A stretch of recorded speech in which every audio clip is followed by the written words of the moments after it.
dilaksanakan 20 rakaat. Kemudian diimami oleh sahabat Ubay bin Ka'ab untuk laki-laki, yang untuk perempuannya oleh sahabat Tamim Ad-Dari. Setiap 4 rakaat setelah melaksanakan 2 salam, setiap 4 rakaat dengan 2 salam, maka mereka beristirahat, rehat dulu, santai, minum dulu. Jadi kalau para sahabat kan pikiran, ya, santainya itu pikiran, doa. Sehingga sholat yang 20 rakaat itu dengan beberapa kali jeda, maka itu disebut dengan tarawih. Tarawih adalah jamak dari tarwihah. Tarwihah adalah jeda atau waktunya jeda atau suatu jeda. Tarwihah berarti itu masdar. Jeda. Tarawih adalah jeda-jeda. Jadi sholat yang ada jeda-jedanya tersebut. Ketika jeda tersebut, boleh tidak melakukan aktivitas seperti minum? Boleh. Intinya kalau sudah salam sholat itu ya boleh minum.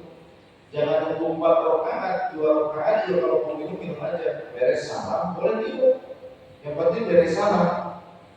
Jangankan minum hidup ya tidak ada. Tapi dilanjut ya enggak, dulu.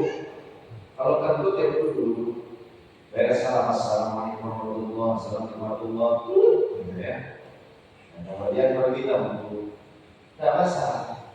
Atau mau makan gorengan dulu 12 menit, baik. Oke, 12 menit. Jadi Rasulullah SAW menyebut tarawih itu sebagai qiyam Ramadan. Para sahabat di zaman Rasul menyebutnya sebagai qiyam Ramadan.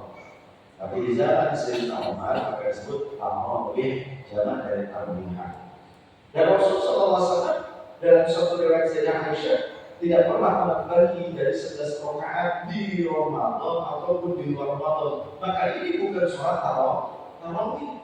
Karena sholat tarawih di mana lainnya di zaman Rasul disebutnya qiyam Ramadan, hanya dilaksanakan di bulan Ramadan. Di luar Ramadan tidak dilaksanakan itu qiyam Ramadan atau alias sholat tarawih. Para sahabat tidak melaksanakan sholat tarawih di luar Ramadan. Jadi istilah tarawih khusus hanya untuk di Ramadan. Kalau yang 11 rakaat tidak pernah bertambah jumlahnya, maksimalnya 11 rakaat dilaksanakannya bisa di Ramadan dan di luar Ramadan apa? Salat witir jamaah. Karena di dalam suatu riwayat yang lainnya di dalam Sahih Bukhari, Sayyidah Aisyah juga dalam Sahih Muslim, Sayyidah Aisyah bertanya kepada Rasulullah SAW. Kelanjutan hadisnya di dalam riwayat yang lain. Jadi riwayatnya bukan cuma satu. Ya Rasulullah, adzan qabla an tu'tir. Apakah engkau tadi tidur dulu sebelum engkau sholat witir? Ini rangkaian kalimatnya. Jadi kalimat yang Sayyidah Aisyah riwayatkan tentang Rasul tidak pernah menambahi dari 11 rakaat di Ramadan atau di luar Ramadan. Ada keterangan selanjutnya atau ada redaksi kalimat lanjutannya. Ya Rasulullah, adzan qabla an tu'tir. Wahai Rasulullah, apakah engkau tadi engkau tadi tidur dulu sebelum engkau witir? Maka Rasulullah menjawab, ya Aisyah, inna ainayya talamani wa la yanamu qalbi. Sesungguhnya 2 mata mungkin terpejam, 2 mata memang tertidur, tapi aku tidak pernah tertidur hatiku. Hatiku tidak pernah tertidur. Mungkin mataku terpejam, tapi hatiku tidak lemah. Nah, dari kalimat redaksi kalimat hadis yang sempurna ini dapat kita pahami yang pertama, rakaatnya sholat witir atau jumlah sholat witir paling banyak adalah 11 rakaat. Kemudian faedah hadis yang kedua, Rasulullah SAW melaksanakan sholat witir itu di bulan Ramadan dan di luar Ramadan, dan tidak pernah melebihi dari 11 rakaat. Khusus sholat witir paling banyak 11 rakaat.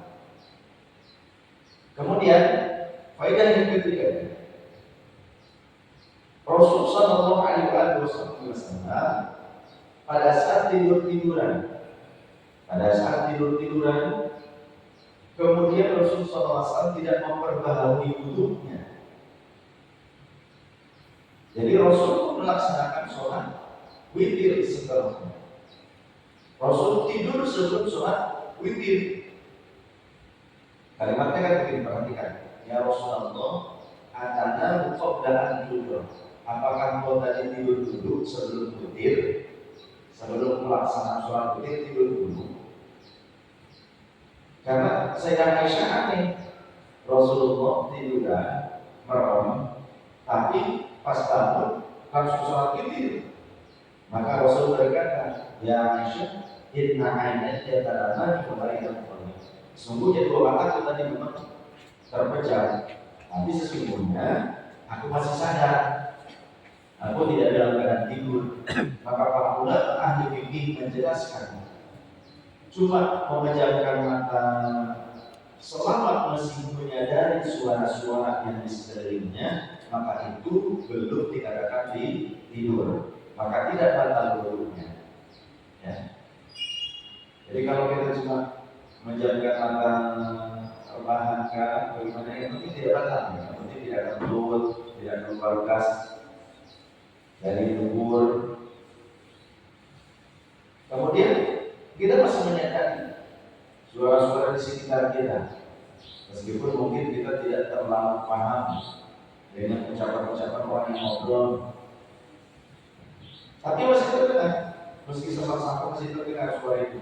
Maka itu belum dikategorikan melek, belum dikategorikan tidur yang membatalkan wudhu. Jadi tidak batal wudhu itu dasar hukum yang diambil dari fuqaha di antara.